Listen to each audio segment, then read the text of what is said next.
a lot of Christians have this idea that, the Jews are the Old Testament or the New Testament. The relationship between the New Testament and the Old Testament, it's not a sequel. The New Testament and the theology in it replaces the theology of the Old Testament. So in the Old Testament, you have a religion that's based on the people of Israel. They make sacrifices at the temple. They have rabbis. They have the law. But when Jesus arrives, he changes everything because he becomes the law. We say that he is the law. The law is embodied in him. Right. So the Jews are saying, well, the law of Moses says you have to stone this woman. And he says, well, I'm the law. He says, let he who is without sin cast the first stone. He completes and fulfills and perfects the law. He personifies the law. So in the same way that God gave Moses the 10 Commandments in the Ark of the Covenant, God gave us the law through Mary. We see Mary as the new Ark of the Covenant. We see Jesus as the new 10 Commandments. She carried him in her womb, just like the Ark carried the Old Testament.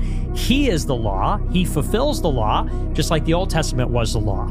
And then, when Jesus dies on the cross, the veil is torn inside the temple. And within a generation, the temple itself is destroyed. There's always talk about the temple. The temple itself is destroyed because Jesus becomes the new temple. There's no need for a temple. There's no need for animal sacrifices. He becomes the sacrifice. So in the Old Testament, they're sacrificing animals. They talk about the red heifer. They're trying to do that. God gives us a more perfect sacrifice. He offers up himself. And so this is where a lot of the Protestants say, we need to support Israel because the Bible says those who bless Israel will be blessed. That's in the book of Genesis. And the book of Genesis is talking about what is Israel in the Old Testament and the first covenant that God makes with the Jewish people. When Jesus comes, just like everything else, Israel's transformed.